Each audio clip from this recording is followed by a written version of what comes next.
Ladies and gentlemen, welcome to Habs Tonight. It's our 1-year anniversary, ladies and gentlemen. Habs Tonight is officially 1 year old. So with that, we want to celebrate in style, and we're going to do so with a very special guest today, Nick. And we've wanted to have him on the show for a while.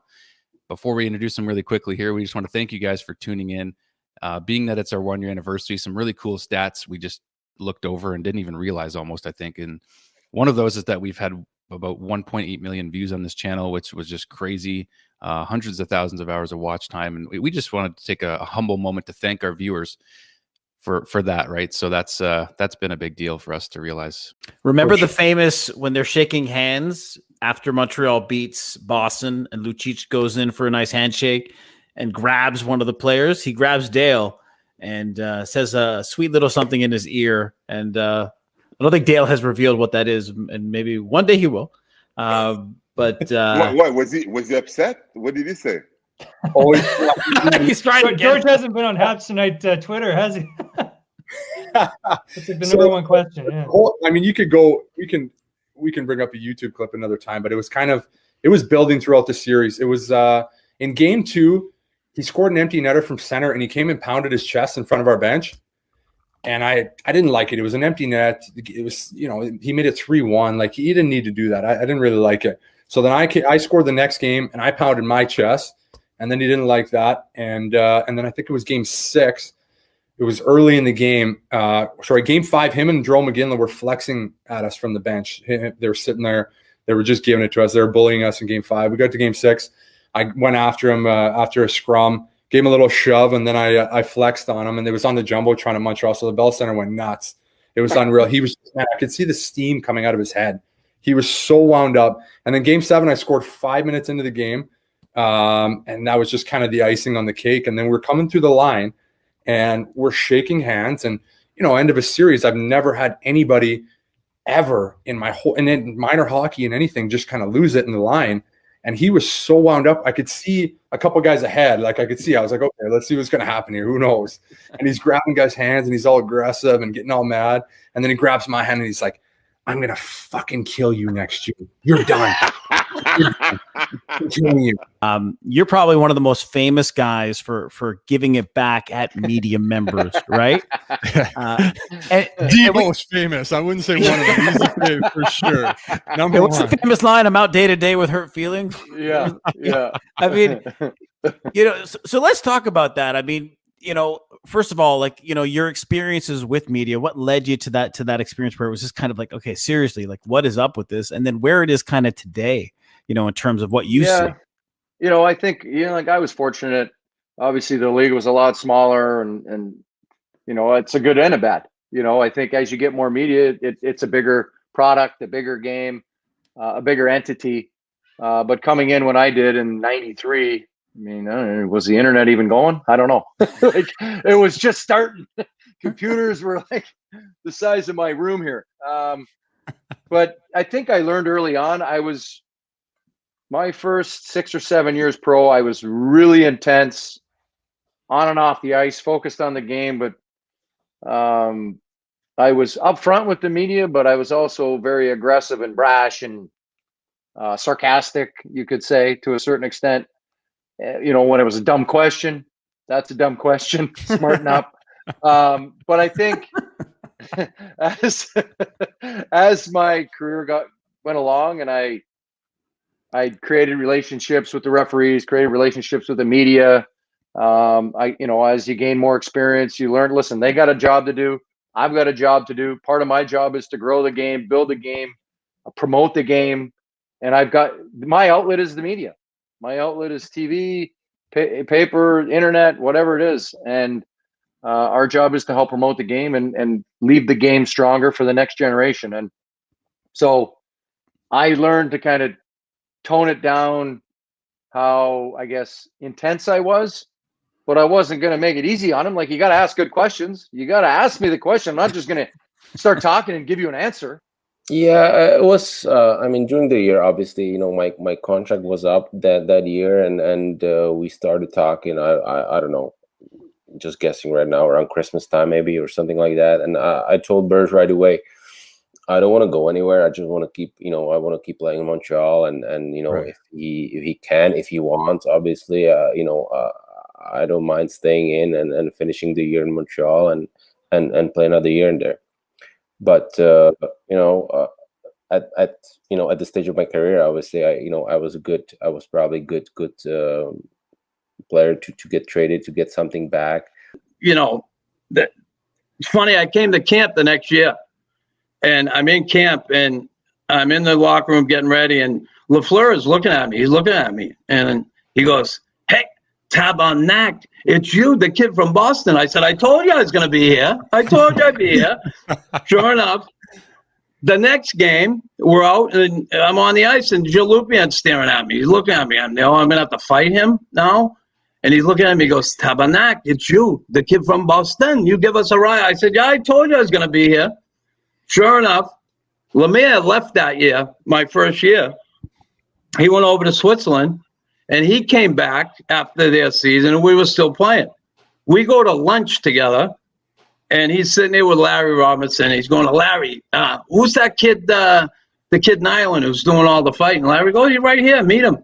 So I stick out my hand, "Hey, Jacques, how are you?" He goes, "Tabernac, it's you, the kid from Boston." I said, "I told you I was going to be here." The three of them. I tell you, it was so fun. That situation was kind of another situation where I was like, I shouldn't have been talking to the media. And it was the next day, but we had so that was the Lars Eller got smoked coming across the middle, and it would have been, I would say, 5 in the playoffs. It would have been 2 games now. Regular season, that's going to be a 5-gamer, 10-gamer, right? Depending on easily now. So, so Eller, off on a stretcher, bleeding, face smashed, like poor guy, right? And the next day, this Paul McLean is going, doesn't even say his name, just like his number. Oh, number this and like number that. Like he should have. That was a bad pass. Like he should have had his head up. Like just total disrespect towards my teammate. And I see this after practice. I see the interview, and then I'm watching it. I'm going, this mother. I'm like, oh my God, this piece of shit. And then all of a sudden, Krusty, media. Again. 180 to go to the media, and I'm just fuming, and I'm like, this bug-eyed fat walrus.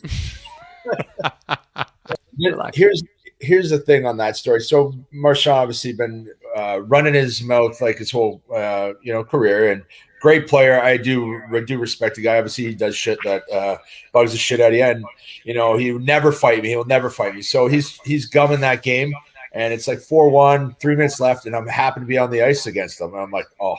All right, I got to try and antagonize him to make him like angry, to make him come at me. So I just kind of skate by. I literally gave him a tap to the nuts. He knew it was me, so he dropped down. If it was anybody else, if it was someone like he could have taken, like he would have just went like, hey, like, and went after them. But it was me, and he knew it was me, so he just dropped. But I was just giving him a spear to make him go like react to me. And come at me, because then I was just going to drop my gloves and start fucking hammering him. I was so pissed he dropped. That would have been beautiful. No like, the last thing I wanted him to do was fall down. Like it wasn't that hard, because I did not. If I wanted him to fall down, I would have made him fall down. Like I literally just gave him like little jab, make him agitated, and he just dropped like a. You got fined. You got fined for that, right? Best 5 Gs I ever spent. Like you were so far from him, and you laid like fate, man. It was insane to watch. And then I'm pretty sure you came back the next day. No.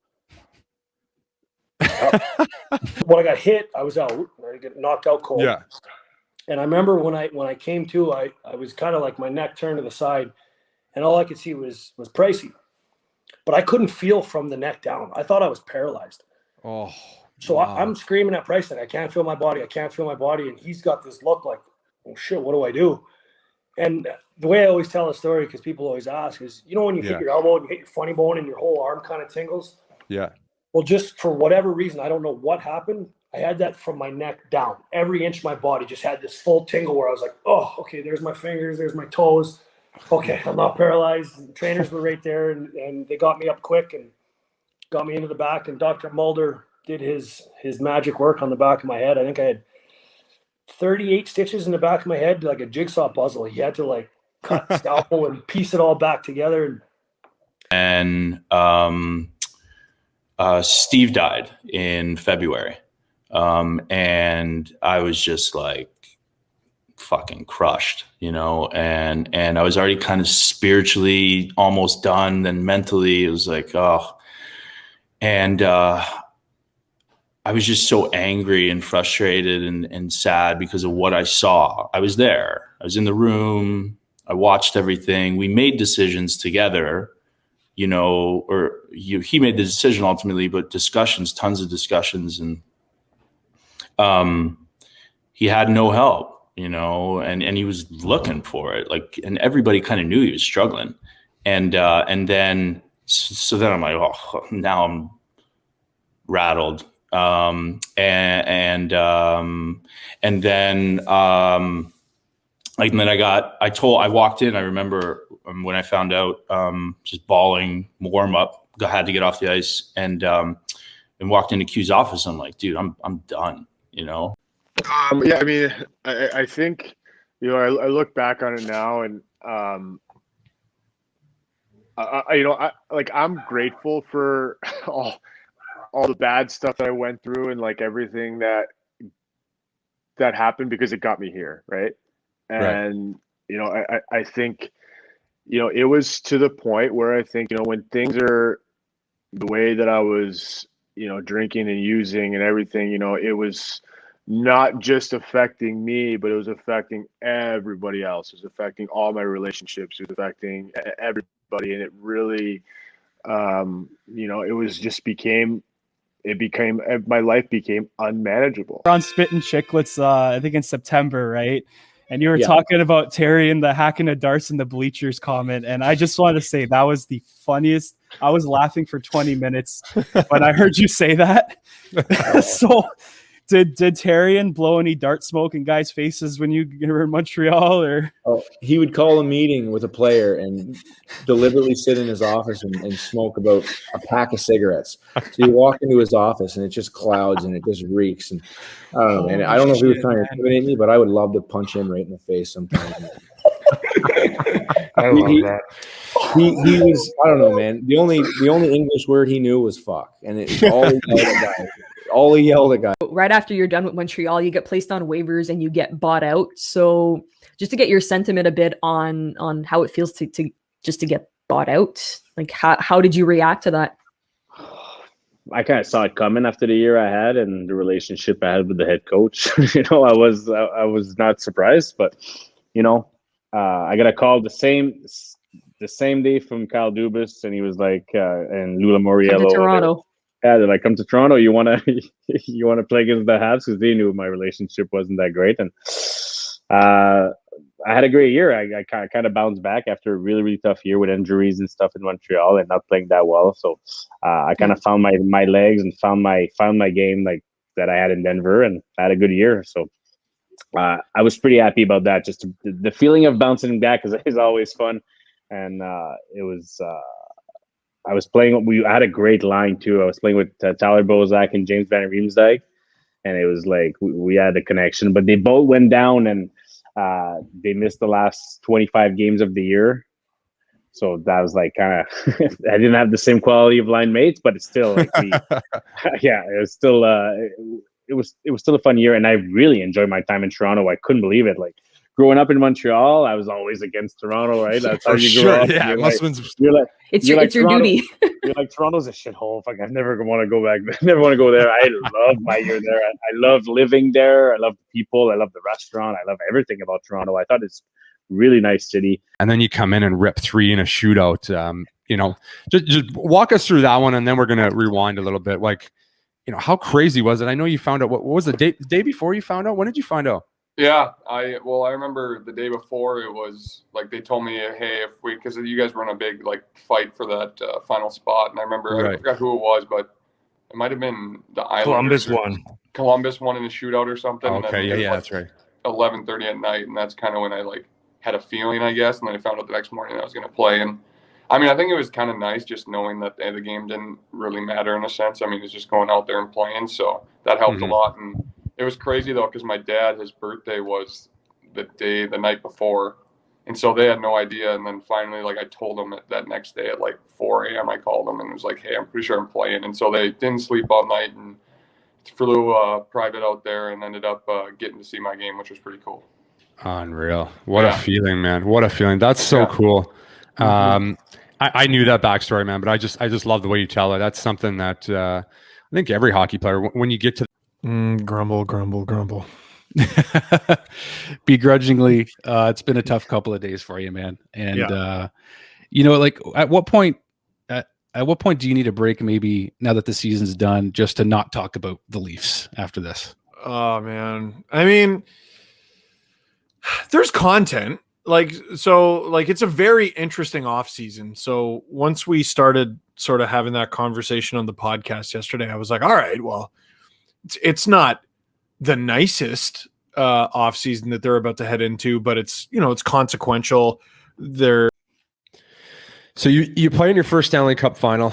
Does it just make you that much more hungry to get back there now that you've been there and know that you were literally that close? Yeah, like just experiencing on the other end of just losing the finals. You can see all of us like on a knee. Like I could hardly watch like them celebrate on the ice, and just seeing some of the older guys, like a lot of those guys have never made it that far. And for me to experience that as a young guy, just makes me want to get back there as quick as possible. I'm even after the game, I just got undressed and just snuck out onto the bench to kind of watch them like carry around the cup, just to give myself a little motivation to get back in the summer and get back to that point. So it's a tough pill to swallow. Just we were so close and such a great group of guys. Like wouldn't have rather anybody else on that team. It was really a lot of fun. It's like my first game or two games there, I think I played like 4 minutes. Like I was not a good hockey player in the WoW. Like I was not.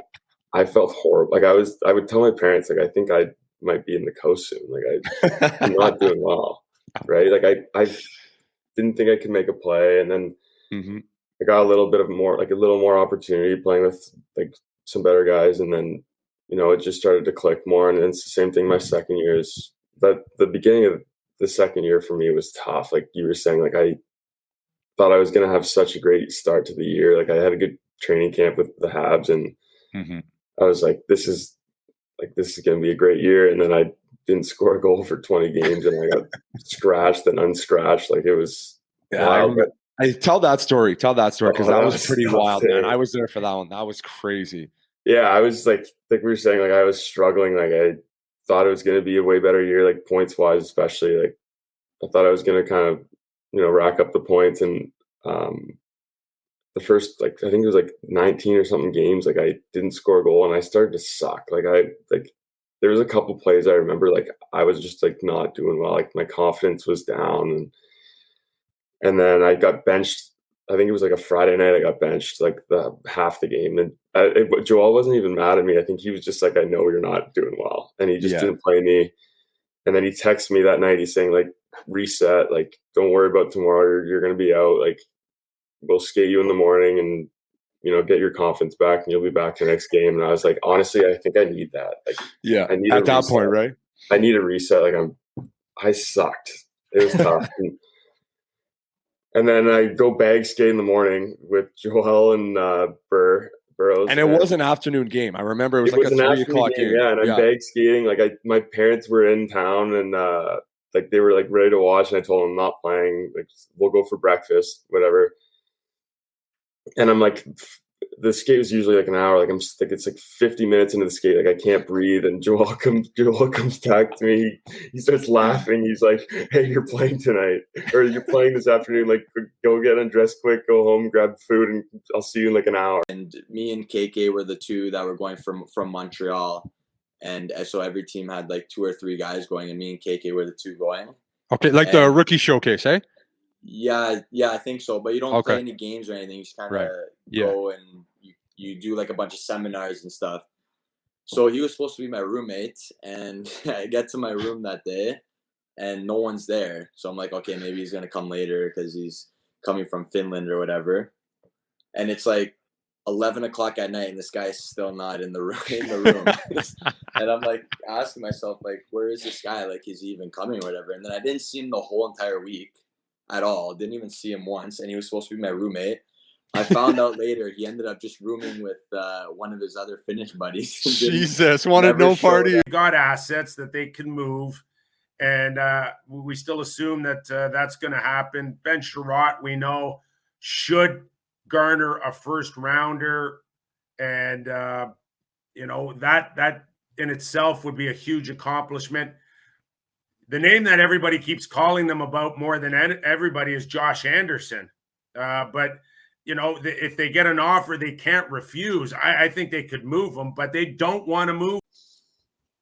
Well, I have to ask, I just will, because I was asked, and I'm like, I don't know if I'm going to bring it up, but you mentioned Don. So sure, of course. But you know what? Folks just want to know, do you miss Don? And I know you told me you're still in touch. Well, of course, yeah. It was it's the clumsiest ending, and again, you could tell everyone till you're blue in the face. All it took was Don wanting to, kind of make it go away. It just required an apology, right? But you understand, everybody loves Don for the fact he doesn't back down. And as he says, I did what I did, and needed to do, and you did what you had to do. We are still friends, and he understands. He always said, Ron, you live in the land of Billiken, which is a mythical doll that is the god of how things ought to be. And he was always way more pragmatic or practical, he felt, in his thinking than I was. So he understood that, on my values and ethics, it was important to acknowledge that we'd made a misstep and apologize and move on. But Don was at a stage, I think, in his career that he just felt, it's a good time to go. So, of course, I miss him. We all do. It's like every time there's a situation when you have someone who's been that big a part of your heart and soul guy. You're such a big leader in that locker room. As a teammate, as a fan, everybody appreciates you. So I just wanted to shoot that out, and I just want to leave it with you. We always finish with guys. Give us your message to the fans, to Montreal. What do you have to say to the fans? Playing in Montreal Canadiens, playing for the Montreal Canadiens is special, but it wouldn't be as special without the fans. So we know how important they are. We hope that they appreciate everything we do. We definitely appreciate everything they give us. The fact we did not have any in the crowd, so we're looking back to getting that energy and making the Bell Center the best place in the league play. Well, the very next day is when, I don't want to get too into it, but I spoke with Drake, right? So it was like, I don't even know how to describe it. It's like, it comes out Tuesday. The next day I'm talking with arguably the biggest, artist on the planet. And now you've got, I'm just going to touch on this quickly here.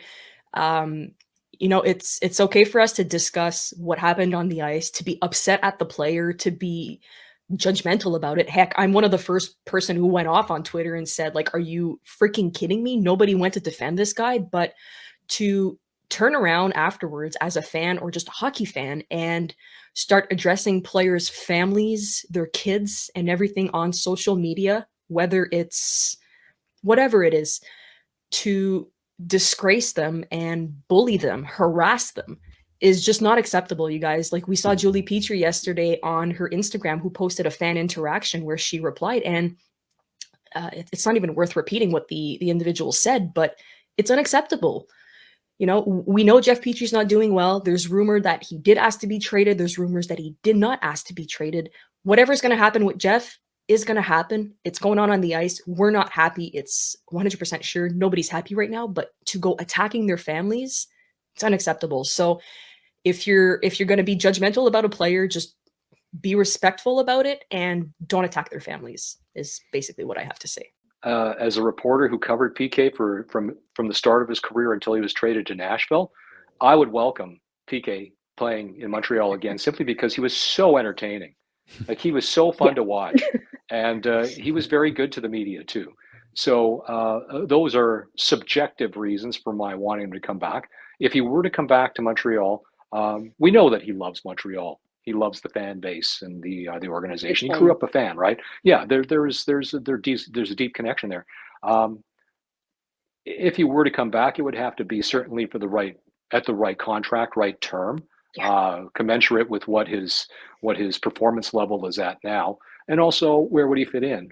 Because if you look at the right side, PK only plays the right side. He won't play the left side. So I mean, you've got possibly, will Jeff Petrie still be a Montreal Canadien when you get to July 13th? So there's that to consider, because Petrie is going to be on the right side. We know that for sure. They're locked into the David Savard contract as well. And so Subban would potentially be, well, I guess second or third pairing right side. So the only other prospects that I can think of who are right shots are farther away from making the team. So yeah, I on a short-term contract, I believe that there would be a place for PK, and it would be really interesting to see how he plays under Marty St. Louis. Forget about the head office. Marty St. Louis, like what we talked about, the way that he enables players to be the best versions of themselves. What would PK, in the, past his prime, how would he perform under Marty St. Louis? That would be fascinating to watch. So for a variety of reasons, it would really be, I think, at the very least, an interesting fit, but it could be a very good fit.